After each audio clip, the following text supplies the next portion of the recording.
Teman-teman, selamat datang kembali. Pada kesempatan kali ini saya akan membahas opini saham untuk minggu ini ya, untuk saham perbankan Big Banks ya, untuk periode tanggal 4 November sampai dengan tanggal 8 November 2024. Jadi saya akan sharekan dulu untuk grafiknya atau chartnya.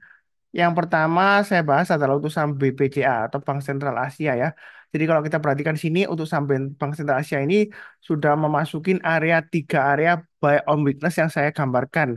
Jadi saya sudah sharekan juga di grup private trading saya ya, Sunar Share Trade ya. Saya ada buy di 10.250. Memang saya ada jual sebagian karena saya buynya terlalu banyak ya. Waktu itu dia drag down ya hari Kamisnya. Jadi saya dapatnya lumayan banyak di 10.250. Nah, ini untuk BBCA ini masih cukup bagus ya, menarik ya. Dia di dekat area supportnya 10.200. Memang dia masih di bawahnya MA20-nya, tapi MA20-nya ini masih sideways, masih mendatar. Jadi ini kesempatan untuk buy on weakness. Kalau mau buy boleh, atau sekalian nanti tunggu kalau sudah memotong MA20-nya dari bawah ke atas ya. Nah, di atas 10.500 kalau mau buy silakan, mau buy sekarang juga boleh. Nah, target price berikutnya dia akan menguji 10.600. Kalau dia naik ke atas 10.600, boleh tambah lagi atau average up. Target price berikutnya dia akan menguji harga all time high-nya di 10.950. Jadi kalau dia breakout, ini sebelumnya ada formasi rounding bottom. Jadi kalau dia breakout, target price berikutnya dari ketinggian atau kedalaman dari mangkok ini ya. Kemudian kalau kita plotkan ke atas ketinggiannya, ya kurang lebih target price berikutnya sekitar 11.600 sampai 11.800. Tapi kalau menurut range-nya yang saya berikan, ini trading range-nya lumayan rapi ya.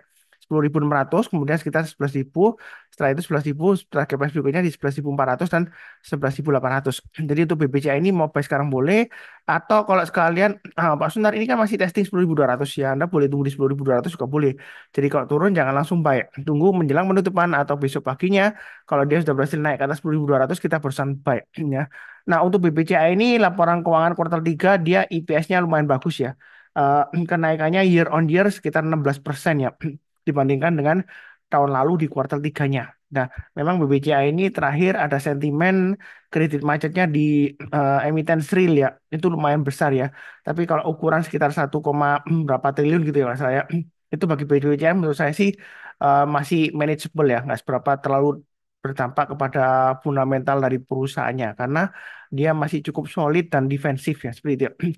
Nah, kalau kita berbicara mengenai BBCA ini, dia adalah salah satu saham yang sejauh ini ya, saya bilang sejauh ini anti nyangkut dalam arti kalaupun Anda nyangkut di harga all time high-nya ya, sudah saya bahas sebelumnya ketika nyangkut di harga 9.400 kita tinggal tunggu aja 1 tahun paling lama 2 tahun lah ya, itu paling tidak kita bisa jual BIP ya, break even point lah gitu ya. Kalau lewat masa dividennya kita cuan dari dividennya, tapi itu sejauh ini dia memang bagus. Kedepannya apakah masih tetap bagus terus ya, mudah-mudahan, tapi nggak ada yang garansi 100% bakalan terus bagus, belum tentu. Tapi bukan berarti saya bilang BBCA bakalan jelek, enggak ya. Saya hanya bilang sejauh ini dia bagus. Kalau mau buy ini kesempatan untuk buy on weakness, nyicil aja ya. Kalau habis seperti itu cukup. Berikutnya untuk Bank Mandiri. Bank Mandiri ini memang masih downtrend jangka pendeknya. Jangka menengahnya dia sedang menguji MA200-nya. Dia masih di bawahnya MA200-nya. Sebelumnya hari Kamis sempat naik ke atas, tapi dia ditutup di bawahnya MA200-nya lagi. Nah, MA200-nya untuk Bank Mandiri ini masih mengarah ke atas. Jadi ini kesempatan untuk mulai nyicil buy untuk Bank Mandiri ya kalau mau buy. Nah, kalau kita lihat Bank Mandiri ini pertumbuhan IPS-nya juga lumayan ya.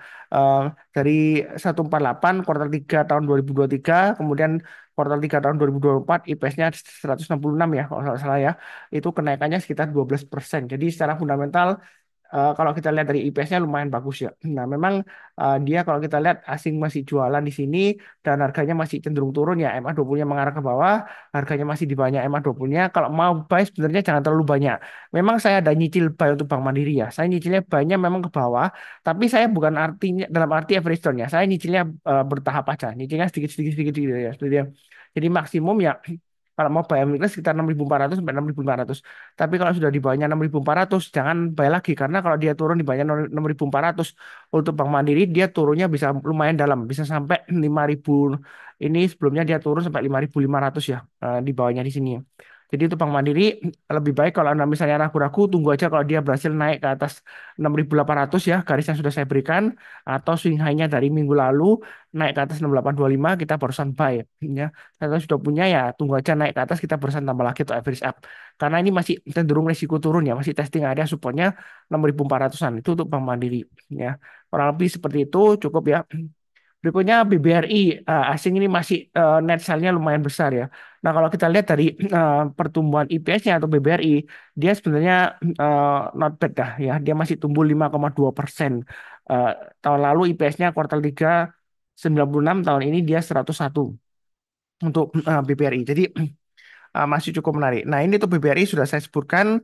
Sebelumnya saya ada buy on weakness ketika dia mantul ke atas 4680 saya buy ya. Kemudian dia sempat naik tapi kemudian dia turun lagi, kena trailing stop saya jual lagi ya. Nah, tapi saya belum buyback lagi. Nanti kita lihat minggu ini. Kalau yang mau buy, tunggu kalau dia berhasil naik ke atas 4830 ya lebih baik kita berusaha mulai buy seperti itu ya. Atau kalau mau kita lihat nanti kalau dia turun di banyak 4680 jangan langsung buy. Tunggu kalau dia berhasil rebound mantul ke atas kita barusan buy. Itu untuk BBRI. Nah, buy-nya bertahap aja target price berikutnya di 5100 dan 5.575. Jadi untuk BBRI ini sebenarnya masih downtrend. Baiknya kalau mau buy jangan terlalu banyak, jangan lupa pasang trailing stopnya atau stop lossnya. Yang sudah punya juga sama, masih cenderung downtrend juga ya. Jadi jangan terlalu agresif juga. Nyicil buy boleh tapi eh, budayakan no average down ya seperti itu ya, kurang lebih cukup lah ya untuk BBRI. Kemudian BBNI ini juga masih testing area 5.200 area supportnya. Area buy on weakness sudah saya gambarkan ada tiga. Jadi kalau buy on weakness itu kalau turun jangan langsung buy, tunggu menjelang penutupan atau besok paginya kalau dia berhasil rebound mantul ke atas kita berusaha buy. Memang saya sudah sharekan di Sunar Share Trade ya, saya ada buy untuk BBNI 5250 ya, jadi masih belum kena stop loss ya. Mudah-mudahan dia bertahan kuat. Atau kalau mau masih tunggu di bawah lagi ya tunggu di 5.000. Tapi kalau sudah diturun di bawah 5.000, jangan buy on weakness lagi untuk BBNI ya. Dia turunnya bisa dalam. Nah, kalau kita lihat untuk pertumbuhan IPS-nya BBNI itu dari 146 kuartal 3 tahun 2023 naik ke 151. Jadi naiknya hanya 3,4% aja, paling mini dibandingkan BMRI, BBRI, dan BBCA untuk pertumbuhan IPS-nya. Ya, seperti itu ya. Tapi BBNI ini kalau kita perhatikan masih cukup menarik ya, selama dia masih bertahan di atas 5.000. Tapi kalau dia sudah gagal di atasnya 5.000 ya, kemungkinan dia bisa turun lagi lumayan dalam. Dia bisa sampai 4.400 atau bahkan di swing low sebelumnya di sini itu sampai 4.260 ya. Kurang lebih seperti itu cukup. Berikutnya untuk PNBN. Nah, untuk PNBN saya nggak ngikutin untuk EPS-nya ya. Untuk kuartal 3 berapa saya nggak ngikutin. Tapi kalau dari uptrend-nya ini, uptrend-nya masih cukup bagus ya. Tahu dari mana? MA20-nya mengarah ke atas, harga sahamnya masih di atas MA20-nya. Nah, dia pada saat ini testing area supportnya 1900 sampai MA20-nya. Jadi 1900 sampai 1840-an. Jadi kalau yang mau buy on weakness, Anda bisa tunggu di 1615 atau 1695 atau paling dekat ini di 1805. Artinya buy on weakness itu kalau turun jangan langsung buy. Tunggu menjelang penutupan atau besok paginya kalau dia sudah berhasil naik ke atas garis yang sudah saya berikan ini, kita baru mulai buy ya. Tapi dengan catatan kalau turun di bawah 1615 jangan buy on weakness lagi. Karena kalau turun di bawah 1615 itu dia uptrendnya sudah selesai. Kemungkinan dia akan balik arah menjadi downtrend ya seperti itu ya. Tapi kalau misalnya antri di 1805 nggak dikasih ternyata dia naik lagi, naik ke atasnya 1920 ya kita boleh buy. Yang belum punya kalau mau buy high selayar silakan, atau yang mau tambah lagi kalau dia naik ke atas 1920 kita tambah average up, breakout ke atasnya 1985 tambah lagi, target price berikutnya adalah 2200 untuk PNBN. Jadi sejauh ini seperti naik tangga seperti ini ya, jadi masih cukup bagus ya. Jadi untuk PNBN banyak bertahap saja. Memang kadang-kadang satu hari bisa naik tinggi, kemudian dia sideways lama gitu ya. Tapi setelah sideways lama, kemudian dia breakout, dia kemungkinan dia higher high lagi lumayan ya. Paling nggak 5% dapat lah ya. Kalau misalnya mau spekulasi baik sekarang boleh aja.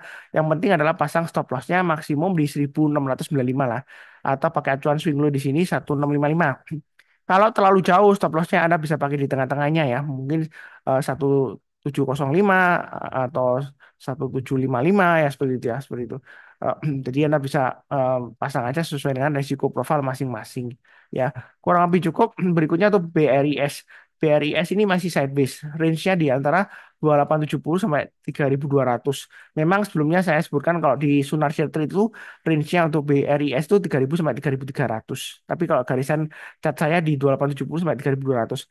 Artinya untuk BRIS ini selama dia masih bertahan di atasnya 2870 atau pakai acuan swing low yang tanggal 7 Oktober 2024 di area 2850 ya.